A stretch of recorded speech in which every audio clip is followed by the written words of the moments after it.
So, vlog number 2, or walk vlog number 2. It's a bit drizzly today.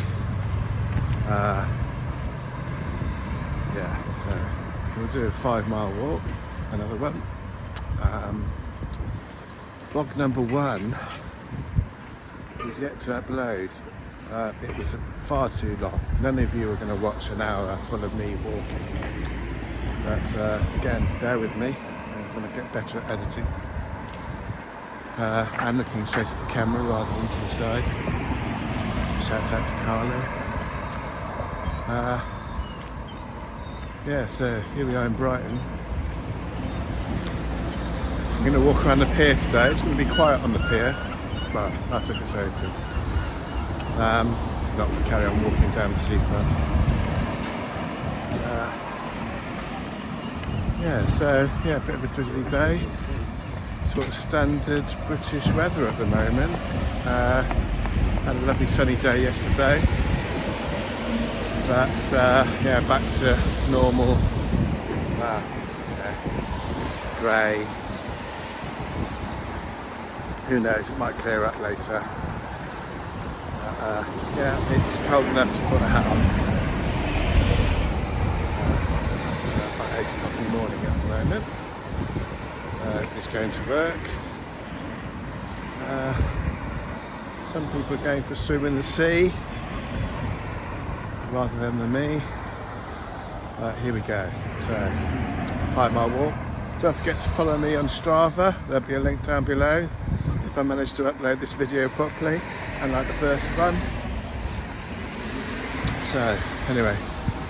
Here goes, first set of stairs.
If you're wondering what this is here, sort of briefly mentioned it in my first vlog.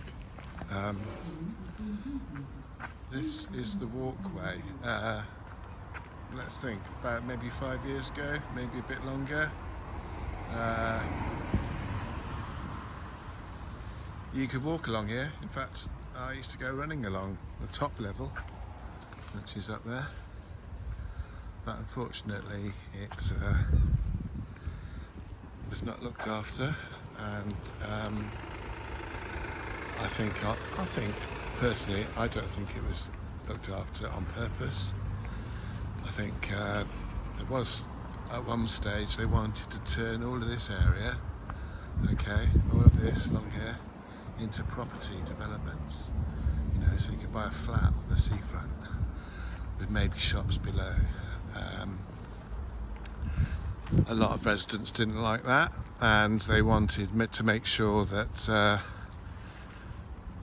it was kept and looked after. There was a campaign to try and raise money to make sure that it was being looked after, and sections have been, I believe, renovated, but they've got a long way to go, so I'm not quite sure what's going to happen with this walkway. You know, I suppose really, my opinion, it would be kind of a good idea to have a walkway at the top and shops below, and turn this area rather into a car park, which it is at the moment, into a fun cafe style sort of area. I mean, they've done a bit over there just recently. They've got the swimming pool and cafe places, but anyway, some people wouldn't agree, some petrol heads wouldn't agree with me on that.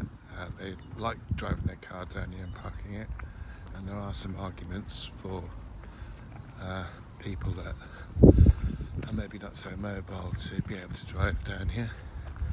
I think that's a bit of an excuse, because as you can see along here, it's mainly camper vans and what have you. And who can afford the expensive parking fees? I don't know. Anyway, so we're off to the pier. We'll tune in back when I get there. Okay. Of course, when it's a bit grey like this and you know, not sunny, it's still kind of interesting to walk. There's no real pain really. I mean, it's not totally raining, it's just a bit of drizzle. Sorry if it's getting on the lens there. Yeah, like I've said before, it's sort of standard British weather. The pier might not be open yet, so I'm going to carry on walking along, but what we can have a look at is that hotel which they're working on at the moment. The hotel is the one I mentioned last blog, which burnt down a couple of weeks ago. Anyway, more about that when I get there.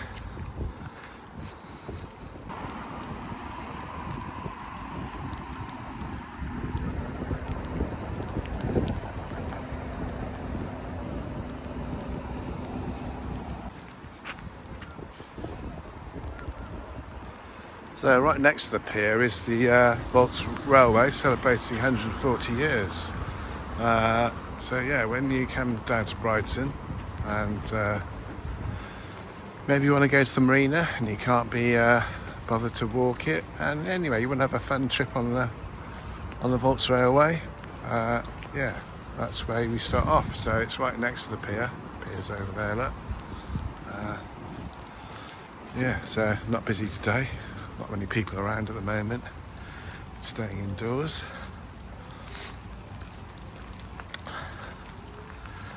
How about this for a crazy golf course? Pirate golf. It's quite a good one, that. Seems to get better every year, actually. And that thing there is a zip line, which is popular in the summer, so people go all the way down there.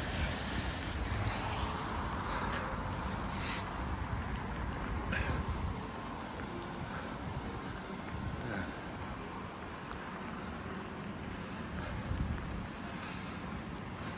So, yes, I'm going in a different direction to vlog number one.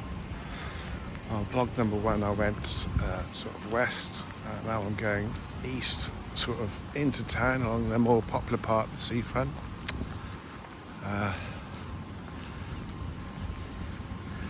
The bit that's more developed, I suppose. We'll have a look at the I-360 properly later, which you can vaguely see.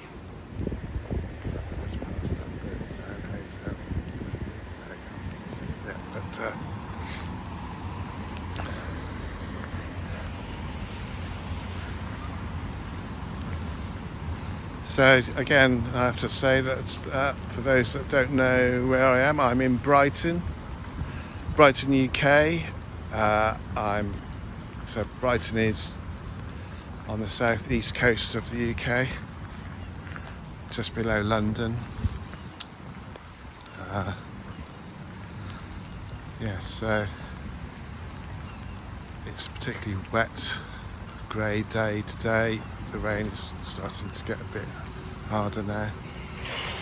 But hey, doesn't matter when you're walking. Swings and roundabouts. Here's these Brighton bikes, which have become electric lately, which is even better, isn't it? Brighton can be quite hilly, so having an electric bike is a good idea. Help you get up the hills. I mean, it's flat along the coast, but when you go further in town, there's some proper big hills to get up. So here we are, there's Brighton Palace Pier.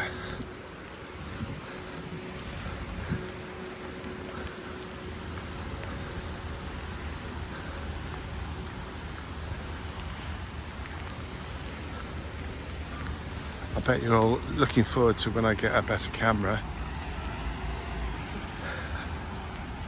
It's a bit up and down, wobbly, isn't it? Early days though. We'll be able to look back at these days on these walks and how bad I was at making YouTube videos. Yeah, the pier's closed at the moment. Or is it? Let's have a look. Looks like it's all closed.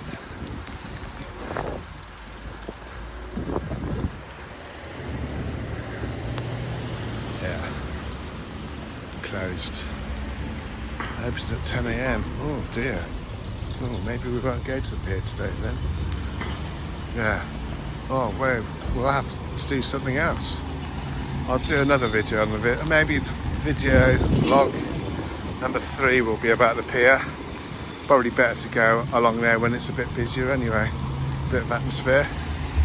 So, oh gosh, it's starting to rain a lot now. But that's the beauty of walking. It doesn't matter, does it?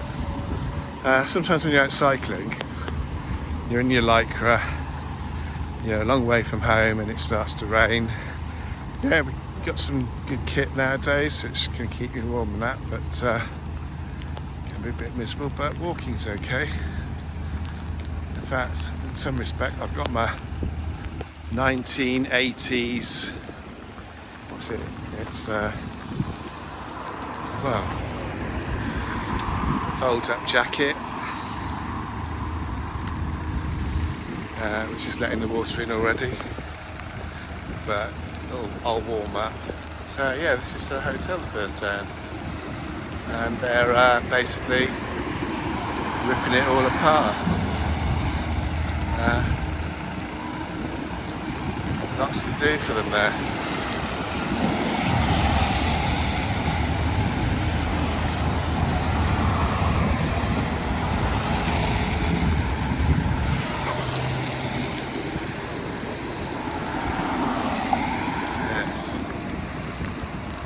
Some pictures of this from earlier on, and maybe even a clip of actually burning, so I'll put that in if I've still got it. It's the Albion Hotel.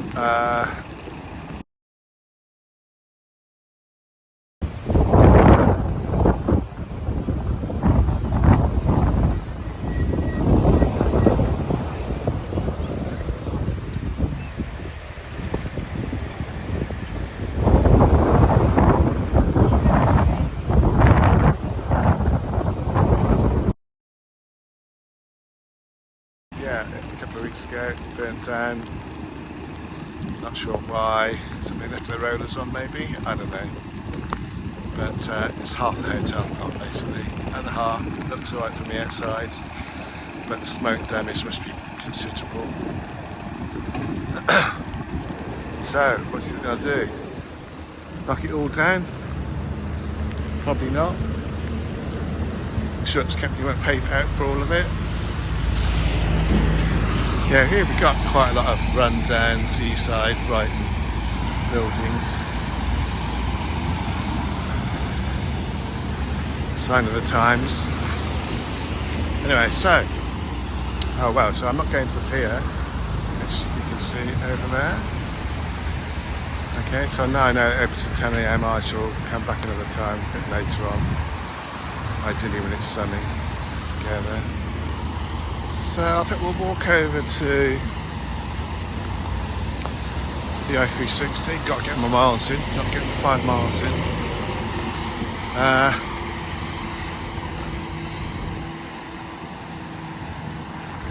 Yeah, I-360. And maybe a few blue plaques to have a look at and think about.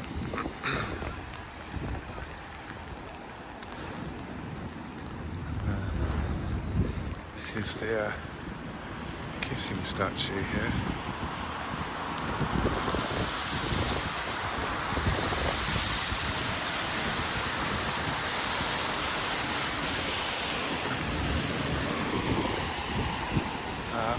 So let's move away from the road. I don't know how noisy it is for you guys. I only know about it when I kind of listen back later on.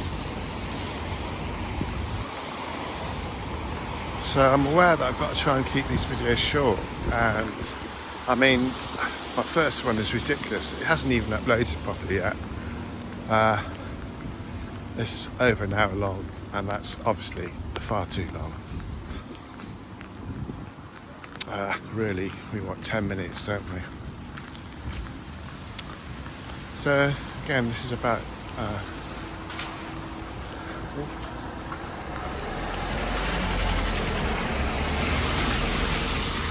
getting run over nearly. So this is about walking, keeping fit, losing weight. It's also a chance to have a look around Brighton. And some of the other walks that are on the outskirts of Brighton. Starting off easy, doing the coast, doing the seafront.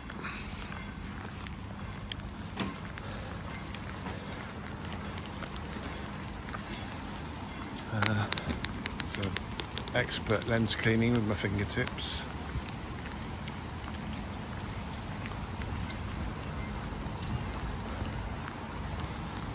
Yes, this is a good example of a rainy, early morning seafront town. Hasn't woken up yet.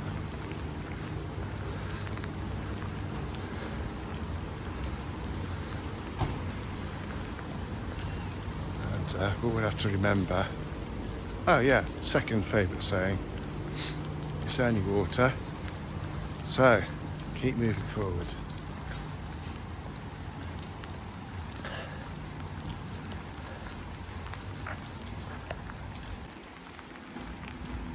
Sea haze. When that opens up later on, they do some great fish. Cockles, whelks, mussels, prawns, jelly deals. Lovely.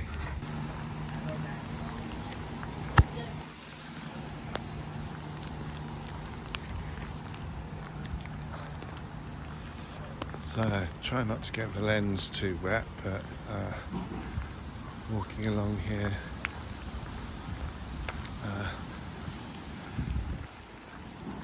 if you've never come to Brighton, there's a lot to see really. I suppose I'm kind of used to it and somewhat oblivious. Hardly ever come down to the beach these days, and I only live literally 5 minutes away. So another reason for walking is getting me out there, having another look around, seeing how things are changing. Some of these constructions on the seafront weren't here when I last came down. All these seaside places just trying their best to recover from the pandemic. We've had some busy days down here. The sun has come up now and then, so people have come down from London or wherever. So it can get packed on the seafront. We get the standard pictures in the papers when it's a hot sunny day of a busy Brighton beach.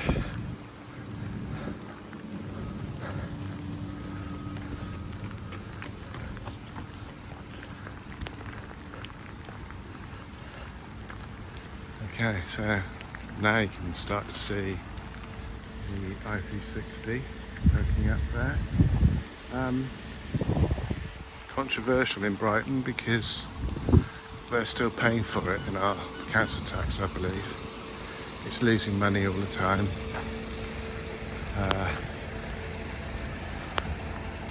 In my opinion, they should have invested in looking after other stuff in Brighton that we already got. At one point we were sold the idea that the I-360 would bring in money so that the second pier that we used to have here would, something else that also burnt down, Insurers beware of Brighton buildings, tend to burn down. Yeah, you'll see it in a minute. I'm getting very close to the West Pier, as it was called.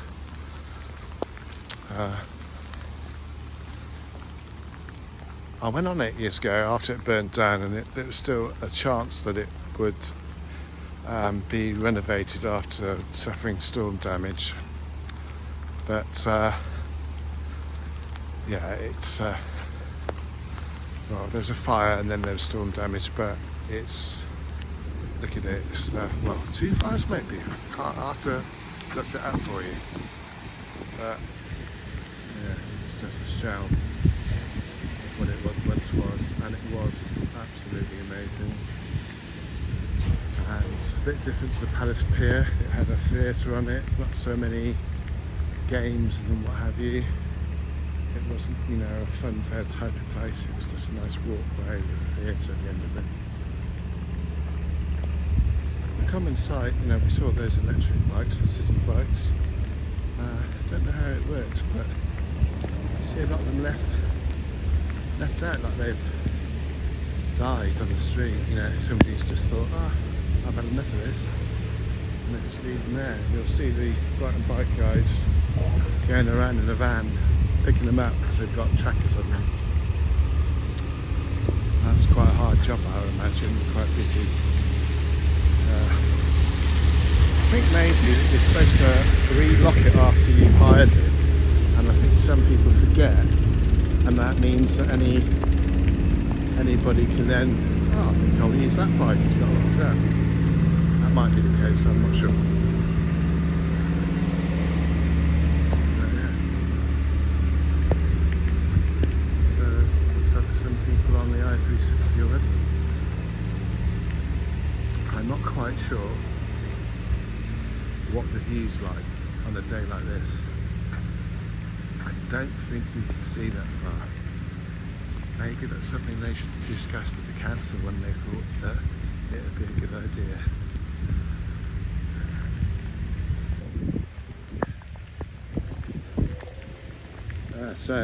As you may know, I'm a photographer, and local camera clubs and other photographers do put their work up here on the seafront. I think there's some more photography later on as well, actually. It's a poster of the MP, Caroline Lucas. I think she's actually standing down this year. But she's been a strong force in Brighton. So look at this photography. It's nice to have it out here, isn't it? It gets photography looking to look at. I think it's a very good idea. This is very great for the camera clubs or whoever's.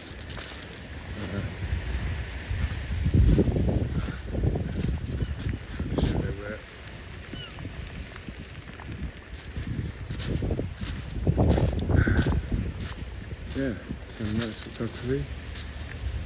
Yeah, all different sorts of photography really. I think that's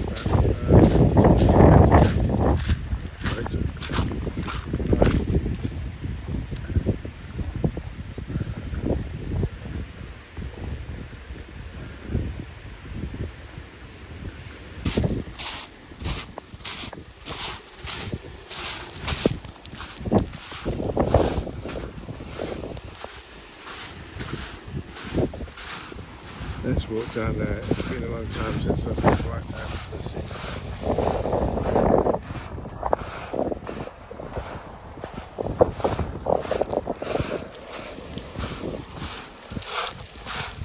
So it's not stormy today, so it's safe. But a lot of people, it happens more than the other thing, but people walk off the seafront when there's a storm, and then they get caught out by a wave. It's quite a strong current in Brighton. When I first moved here, I had a rubber dinghy, you know, those small blow-up ones, which I went out with, and I took a book with me and thought I'd have a read and then a bit of a nap. And before I knew it, I was halfway to Seaford. So yeah, you have to be careful.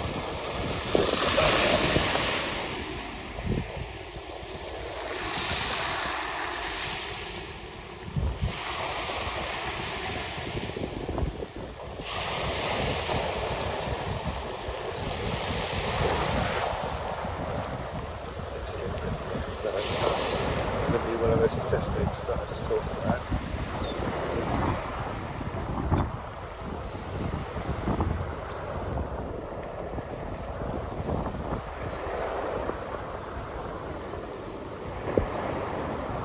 So yeah, that's the West Pier. Once magnificent. I've put some notes up and what happened to it, why it's like the state that it's in. And to replace it, we've got the 1960, which is the tallest viewing tower in Europe, I believe. I will correct myself on that. And then over here, to my left, is the West Pier. So, yeah.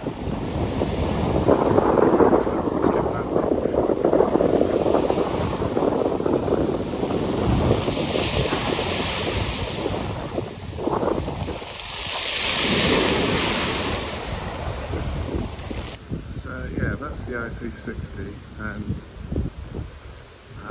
constructed to raise money at one point to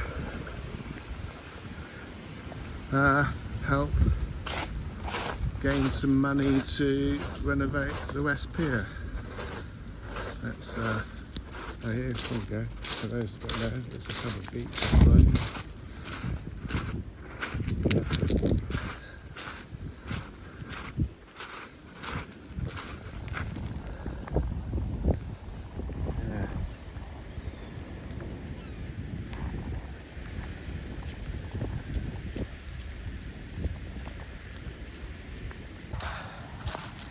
Okay, so walking up the pen, this is quite hard work. Another similar poster for David Attenborough. Respect our place, leave no trace. This is about people leaving their rubbish on the beach, which, I mean, gosh, you can see it sometimes. It's absolutely outrageous that people leave all their rubbish behind. Yeah.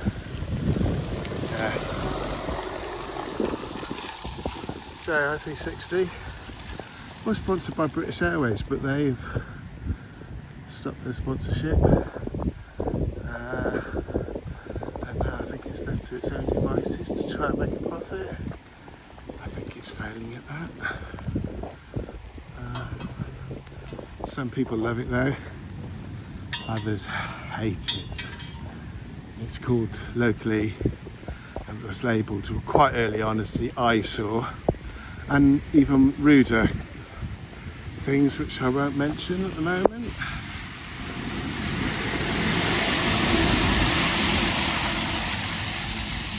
So we live in a city with lots of, here's a local photographer. Some more at JJ Waller. Went to Brighton University many years ago. He's a local photographer. I think we can call him a street photographer. Let's have a quick look at his work.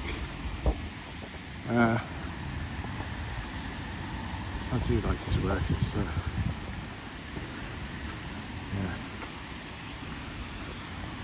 Again, it's great that they can show photography work. Here.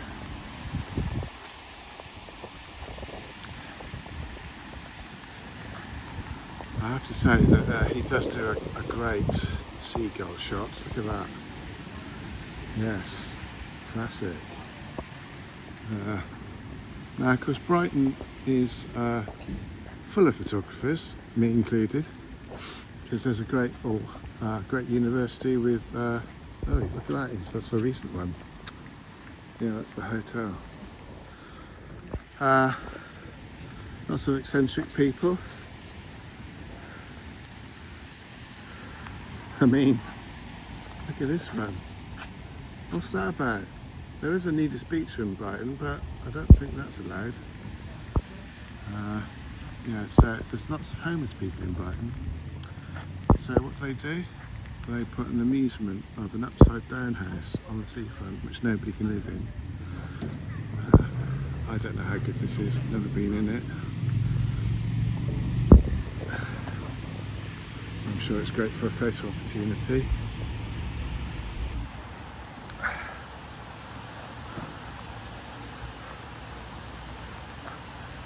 £6.95 to get in, or £13.95 for a fast track to get in. I don't think there's many queues here, so you'd be alright with £6.95 if that's what you want to pay.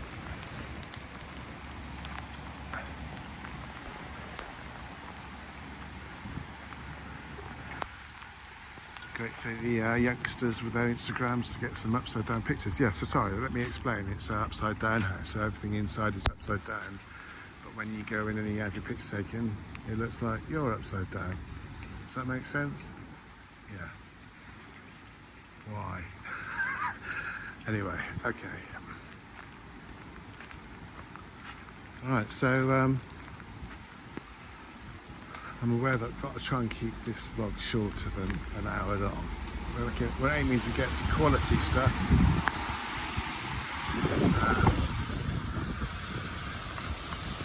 Yeah, quality stuff. No more than 10 minutes.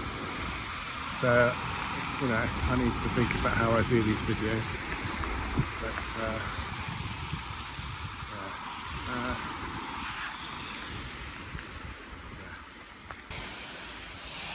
So Strava's telling me I've done 1.93 miles so far, so if I walk back it'll be nearly 4 miles.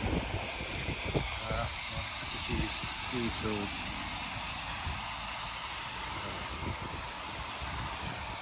It's worked. Anyway, so there's a Merca hotel there. Different place for people to stay. Good view of the I-360 there. I don't think it's actually in this, I think they just leave it up there. Cyclists using the Strands route number 2 along the seafront. See people potentially cycling to work rather than driving their cars. We haven't got a ULEZ in Brighton. I know that will follow very shortly. Very controversial in London. Not sure how it's going to work out, but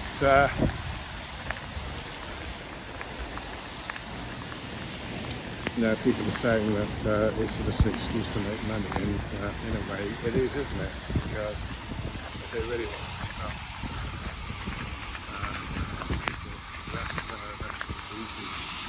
getting ill, or all of us really, breathing in the rubbish that we're breathing in, then they wouldn't have cars in cities. They'd figure out a way of having public transport that actually works and was potentially free to make people realise that, oh, I don't really want to use my car. On that note, what people are breathing in, it isn't just exhaust fumes, it's rubber and disc pad, you know, the wearing of disc pads. So, you know, there's more to the story with regards to asthma and all those other things with regards to vehicles. You know, there's other things happening in the air. It's not just about CO2 and exhaust fumes. The amount of rubber that's left on the road, and every time you're braking, you're wearing down those brake pads. It's got to go somewhere, potentially into your lungs.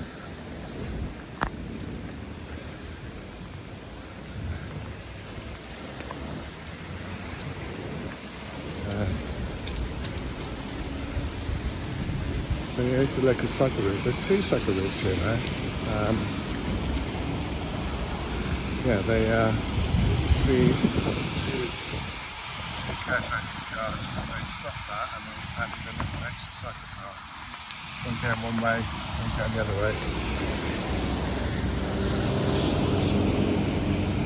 All part of the greener city. Not.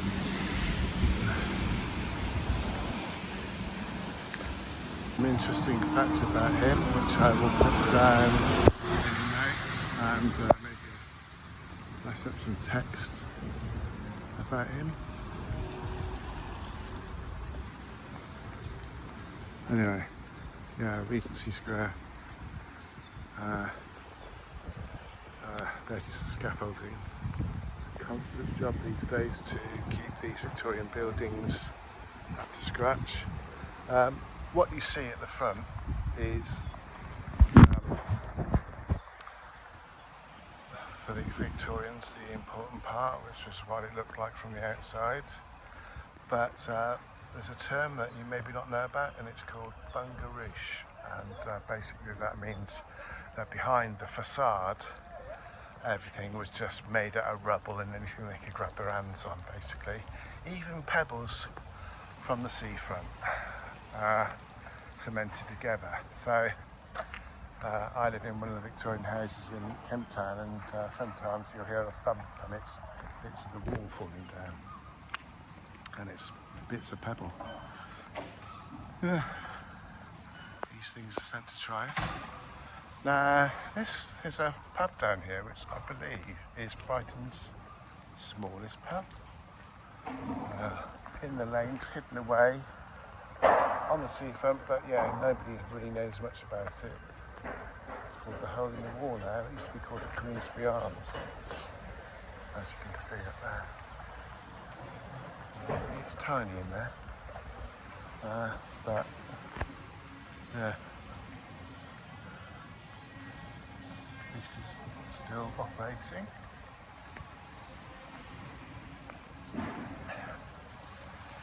Yeah, so it's hidden around the back of the seafront building, so that's why a lot of people don't know about it. I'm going back down to the seafront now.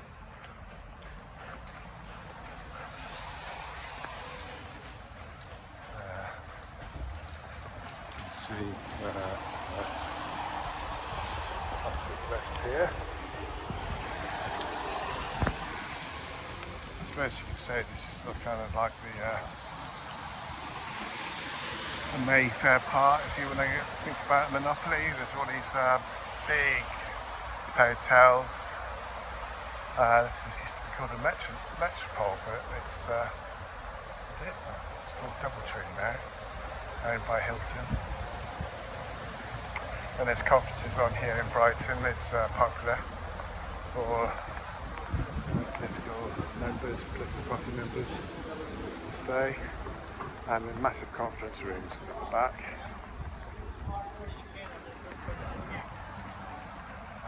On my first vlog, I think we talked about how the seafront's being developed on the Kent Town side, the east side of the seafront, and how they're potentially going to build a conference centre, hopefully in the future.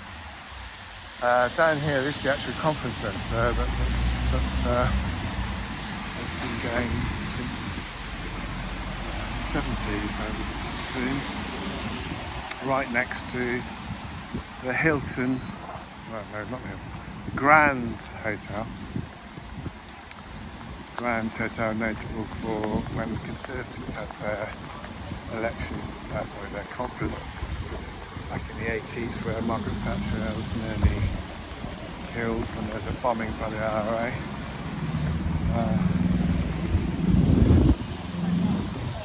Yeah.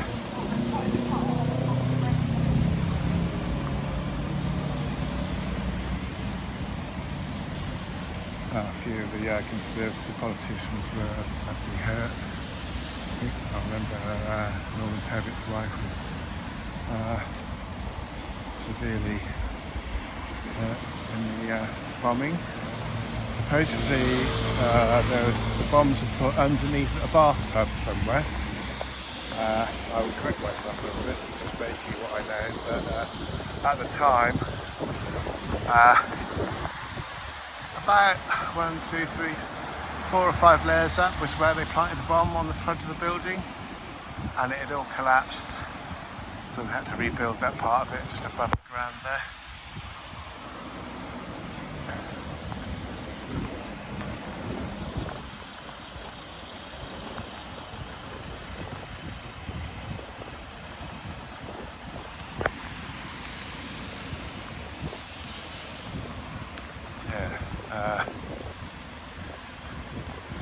So this grey building here is the conference centre, popular for gigs, great place for conferences, and used regularly every September or October for political parties.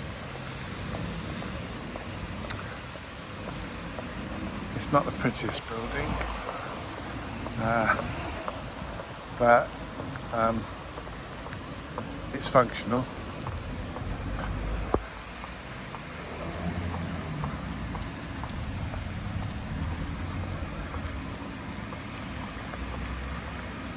Talking of ugly buildings, so right next to it is the Odeon Cinema, which is well, definitely the most ugliest building. It's just awful. I don't know what was here before it, but I remember watching some videos about people back when it's being constructed, thinking how ugly it was. And you know, it's got no windows. In fact, well, it has got one window, but they, local residents and what have you demanded that there be some sort of window at the front. So they put this, they put this little window up here, which isn't used for anything, but just to make everybody happy that it had a window at the front. I mean, that's ridiculous, isn't it? Anyway, so yeah, this is concrete front on the front seat, on the front of Brighton seafront. I mean, what were they thinking? It's just unbelievable. Oh. Of course, now it's rusting and falling. You know, people can't afford to look after things. Maybe they're thinking, oh, why should we look after it now? Then they're thinking that. I mean, the idea was that this whole area, which is right next to the shopping centre, a bit further up Western Road, which is over there, was going to come forward, and this is all going to be shops, even up straight up to the seafront. I think that idea has been forgotten about now. So it was, you know, I think it's going to be a long, long time before they do any reconstruction of this area. They are doing lots of reconstruction in other areas. If you live long enough and stay in one place, stay in one city for long enough, you'll notice changes. When I first moved here, I used to go to a nightclub. This walkabout there, which used to be a British pub, now it's an Australian type pub. But right next to it, just zoom in. The building you see, that used to be a nightclub, and I used to go there. But now it's been knocked down, and it's going to turn into another hotel with maybe shops at the bottom. So,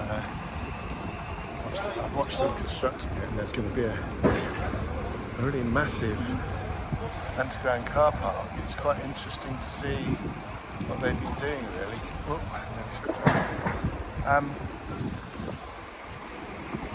yeah, I hope you can hear me over the sound of the traffic and what have you.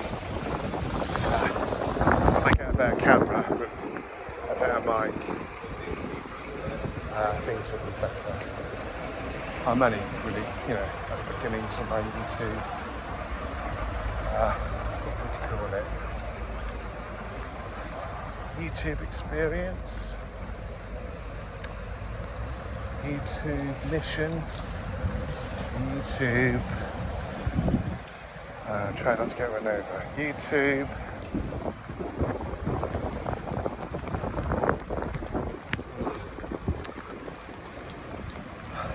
travels, yeah. So now I'm walking into the town centre, which may or may not be very interesting. Western Road, as you see, the traffic's pretty bad in the city due to the fact of that fire that to that hotel we saw earlier. They've had to close the road on the seafront.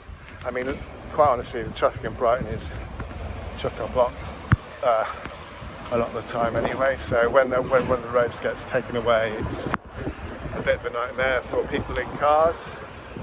What you need is a moped so you can whiz around it all, but which I have. I have a moped, a scooter. and more about that in other videos.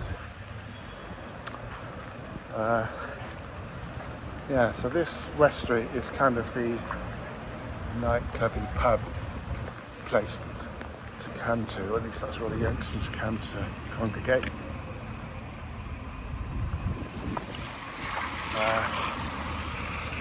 Yeah. I mean, just seeing these lovely trainers sort of just passing. I'm not really somebody that buys trainers that often, as you can probably tell from my trainers. Look at this state of them. Yeah. Just hanging out for that trainer sponsorship. Surely can't be much longer. God knows I need some new trainers. Yeah, so big shout out to trainer manufacturers. Okay, I've only done 2 videos, but come on. So we're walking through the lanes now. This is the Brighton lanes, famous Brighton lanes. Or at least the start of the lanes. It's where all the tourists like to come, because it's kind of old building. Yeah, some nice pubs here, some nice restaurants.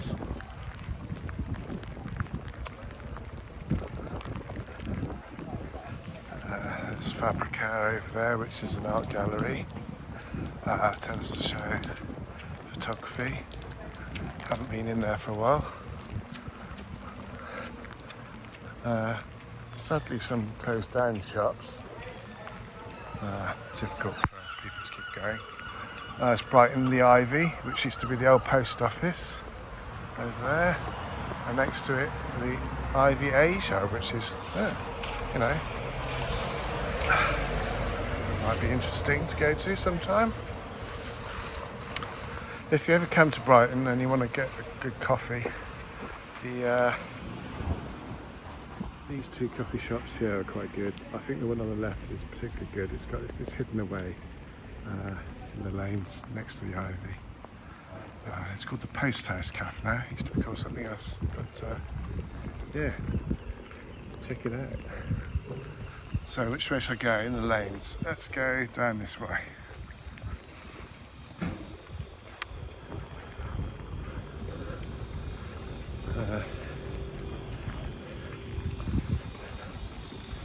Okay, so because it's a wet day, there's not many people out. In fact, I find that the streets of Brighton, I don't know where you live, whether a recession or what have you is causing things to slow down a bit, but yeah, of course, being British, we always like to talk about the weather. Right, so here we are in the lanes. This is Meeting House Lane, so lots of different types of shops, jewellery shops. Let's look down there. Kind of a oldie worldy environment. There's a great shop around here which I'd like to look at. Sadly it's not open yet, but it's got lots of it's this place, the Lane's Armoury. I must go in there sometime and talk to the people, but they got, yeah, some quite interesting, if you're into guns, which I'm not really, but it's still kind of interesting from a historical point of view. All these old rifles and guns that are used in the Civil War in America and what have you. Yeah, kind of fascinating.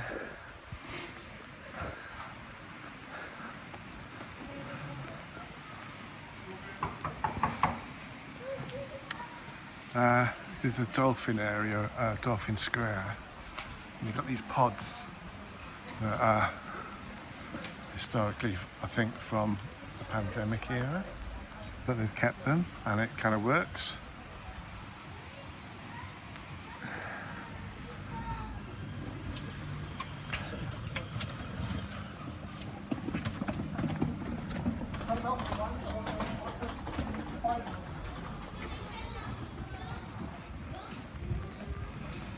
So as you were walking along, you probably noticed that it's just a lot of fast food places, pubs, Donatello's, very popular in fact, pizzeria. Actually I can smell the food. If you smell a vision, you need to be enjoying this.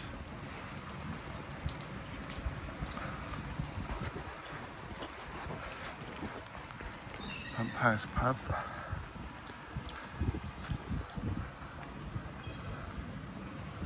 I will come back to the lanes when it's a bit sunnier and nicer and there's stuff going on. But remember, this is me about my walking and about getting fit. And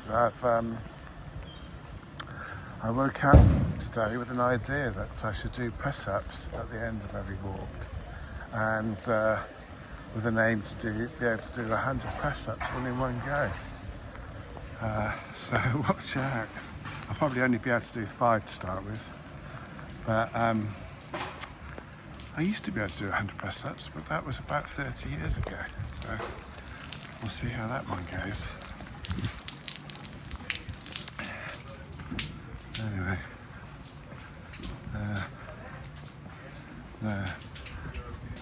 here's at English's, which is a famous fish restaurant. Oysters, you name it, it's all in there. And probably, in my opinion, one of the best pubs in the lanes is the Sussex. Yeah, many a happier time I've spent in the Sussex. If you like football, which I don't really, they always show important matches in there, and it gets very popular. And I've enjoyed it even if I don't like football. So, right, where next? So that's the lanes. Lots of shops. Some good, some not so good.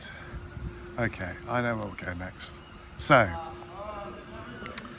I've mentioned the Victorians a lot on these walks so far, and I will do in future walks, because it's basically a city constructed by the Victorians through various means. Some of it brilliant, some of it not so brilliant. But of course, if you pardon the pun, some of the crowning glory of our city, Brighton, is the pavilion, Brighton Pavilion, which, wow, I will put some notes down below. If you come to Brighton, you have to go on the tour to see and learn about this fascinating building constructed by one of our princes of the past. Quite an eccentric building it is.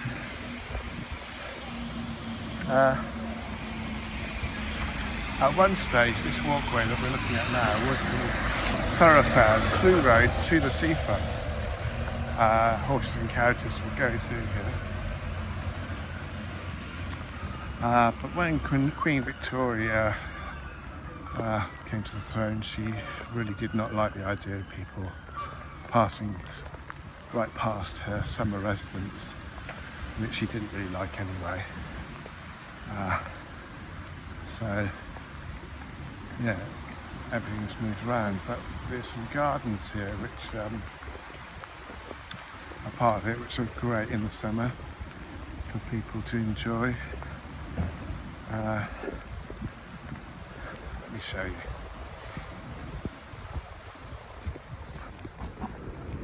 Ladies and gentlemen, this is the back of it, by the way. The back of the pavilion.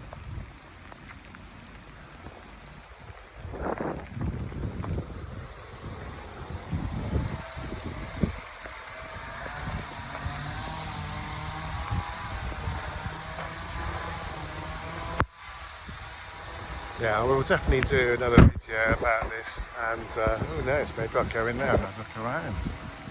show you some sights. I'm not sure whether they'll be allowed to do that on YouTube. Copyright and all that. Well, these are the gardens. At one stage they were thinking of closing this off to people and not allow, having to pay to come in here, which everybody said no, that's not on. And so thankfully they're not going to do that. Part of the pavilion is the dome, which is there, which used to be the old horse stables for the king of the time. And yeah, now it's been turned into a museum and another great venue. If you remember ABBA, well, and the Eurovision Song Contest in the 70s, that's the dome, Brighton Dome, was where it was staged.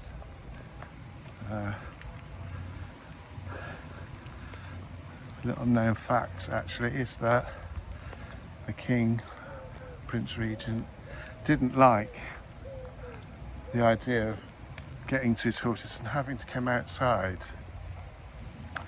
and get to his stables. So what he constructed was an underground passage. I mean, there's a lot of underground passages in Brighton, but this little thing here is part of the to allow light into that passage, which travels underneath the pavement here. So we'll walk round to the front. You just have to excuse the just awful weather. So constructed by, what was his name? John Nash, among others.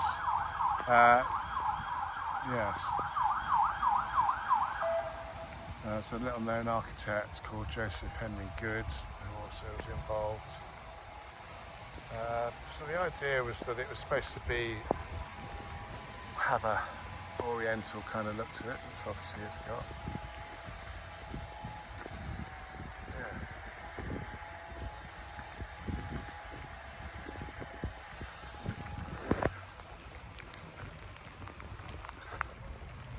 So let's go around to the front.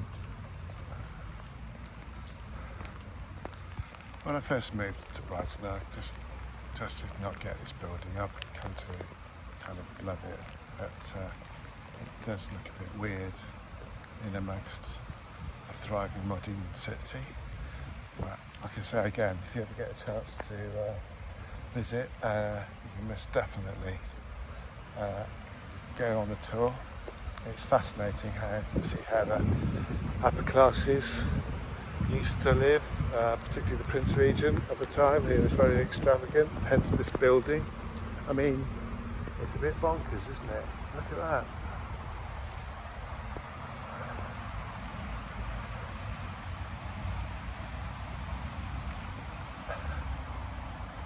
Yeah.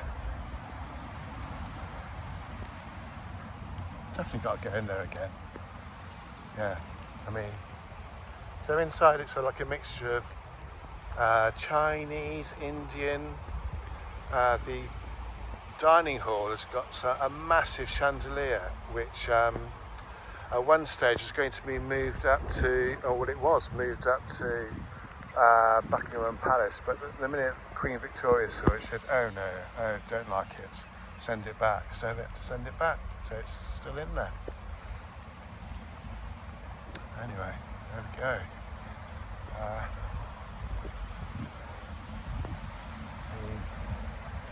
Brighton.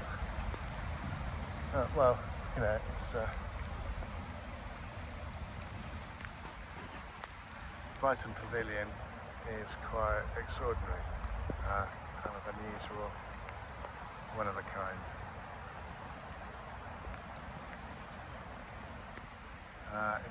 It's been renovated kind of constantly, but very much recently, and you'll see that these lots of the pillars have been done, some of them haven't been done, but there's a lot of painstaking work and skilled work that is not so common these days, so they need to get specialists in to do it. Yeah. Anyway, that's the pavilion.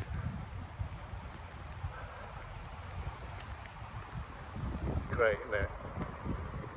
Anyway, okay. On with my walk. How many more miles? Let's see. So, yeah, I've got I've done 3.5 miles so far. Walking back out of the Pavilion Gardens.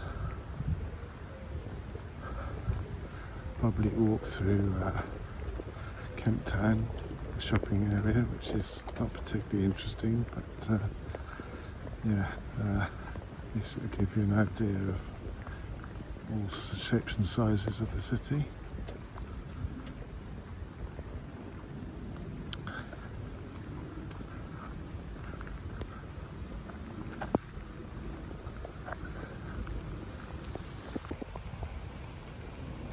On the note of actually visiting the Royal Pavilion, so admission, what is it? It's £18 for adults, £11 for children. Oh, residents get a little bit of a discount. Family tickets, one adult, two adults, up to 4 children, £47. Yeah, so lots to see in there. It sounds a little bit expensive, but I tell you what, it is worth it. It's an experience that you'll remember, definitely. It's one of the #1 experiences. Yeah, look. Just involve myself in this talk. Lots of walking tours in Brighton. Well, as I get better at these videos, you won't need to go to these walking tours, as you already know. But I'm still at the beginning stages of telling you about stuff. You'll notice that I didn't mention that it was actually King George that was the proprietor of the pavilion.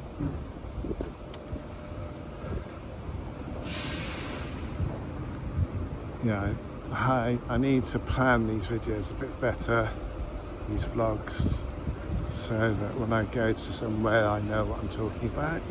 That would be ideal, wouldn't it? But I kind of just get to grips with it. I've still got to learn about uploading, and really do need to get a different camera. The iPhone's, you know, it does the job, but I don't know, you know, maybe you can't hear me now because there's, wow, all this noise.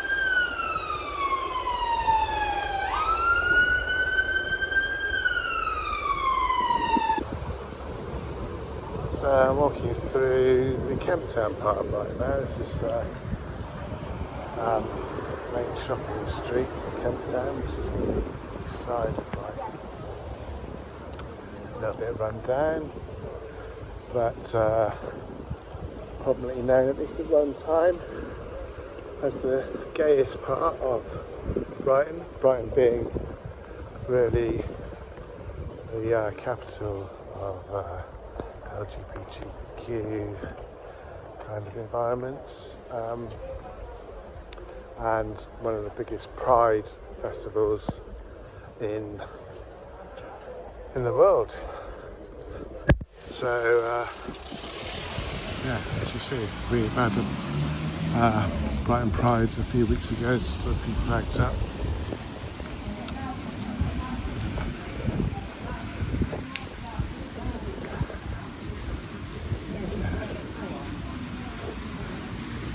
So I'm walking through Kemp Town, and I just wanted to say that big shout out to Hampton Morris, because that's a great shot. Look at the way they've laid everything out in there. Get a bit closer in there. It's brilliant. I think it's a great shot. Look, there's the owners. See how I'm videoing them. But wow, what a fantastic shot. Just walking away from that shop. As I say, I'm not even into flowers, but I think it's a great shot. Another shout out to Mum. Yeah, she'd love that.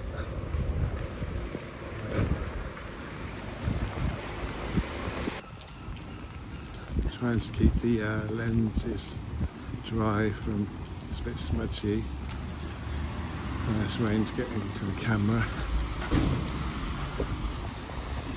Lots of beginners' mistakes on my first two YouTube videos.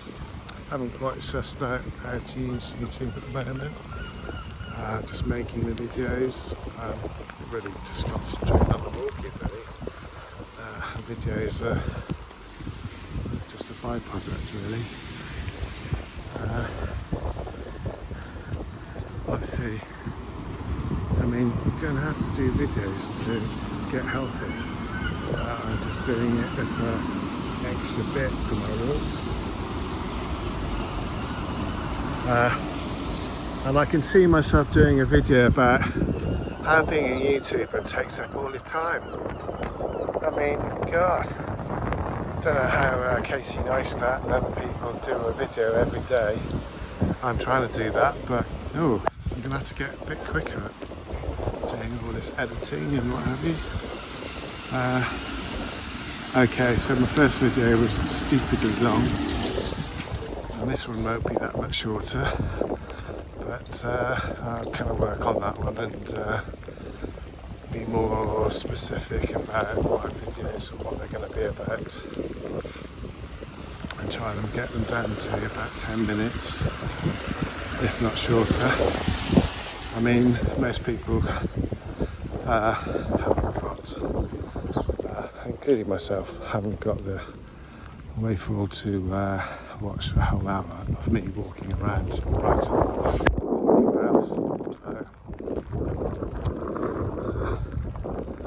but you can, you know, if the video's too long for you, you can always zoom in or fast forward to the most important bit at the end, which is, can I do 100 press-ups by the end of the year? Yeah, keep a note on that one. Keep following, like and subscribe, and if you're up for a challenge, do your own videos. Just do it about either walking or press-ups or anything you like that involves some sort of exercise. Let's all get healthier. We kind of coming to the end of the summer now, so we're coming to the winter months, so you kind of want to get something that you can do outside that makes you want to go outside. Yeah, so I think I'm going to end the actual part of the video of the walking bit here now, because we're walking back close to home. I shall do, I don't know whether to do my press-ups either in the garden or actually indoors. I think I'll do them in the garden. Although it's wet today, I'll be kind of miserable. It'd be great to do it every day in the garden. The sun's out. So, I'm going to get a tripod for the future, so I can do kind of a bit more interesting videos. So what's the phrase? There's going to be new camera, not too expensive, doesn't need to be too expensive for YouTube. I'm going to steam that. New camera, new tripod. What else do we need? Well, it'd be nice to have a drone, but that'd probably be a way off. That's what I really need, isn't it? You know, you don't need a fancy camera either. You don't need like some of these top of the range cameras to do YouTube. I mean, if I knew what I was doing, this iPhone's good enough, kind of. So, okay. Probably not good for the sound though. Can't cope with traffic. It's no mic on, you know, no extra mic on this iPhone. I am doing all my editing on the iPhone, by the way, which is a little bit fiddly, to be honest with you, but I'm using LumaFusion, which is actually great software. for the editing side of things. It's an app on my phone. I will probably, that's another thing I'll probably invest in is an iPad, a nice big one, so that I can use LumaFusion to do my editing in the future. But as it stands, these first 2 videos, in fact probably all my future videos, will be edited via LumaFusion, which is, as far as I can see, kind of great software really. It's they've done a good job.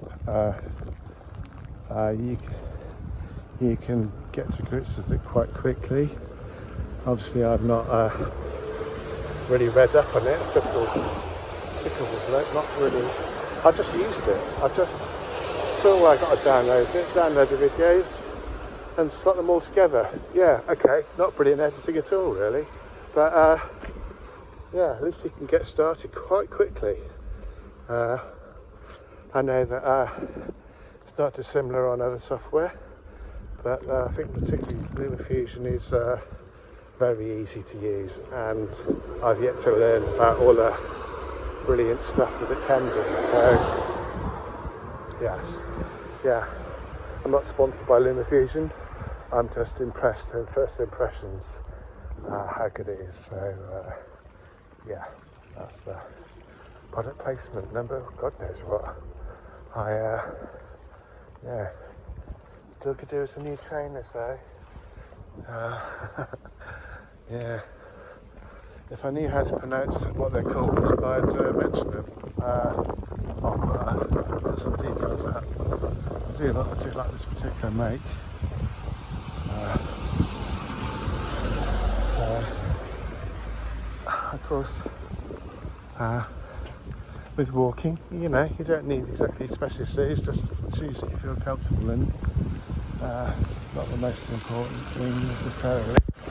You don't want to get blisters or something like that, but you can do walking in anything. I'm walking in shorts, and I pressed my shirt this morning to go out and walk, not realising it. No, trying to look presentable for you guys.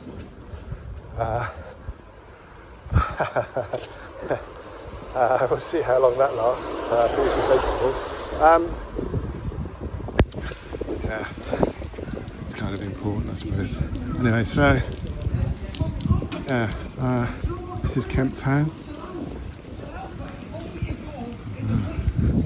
Hello guys, how are you? It's a happy homeless.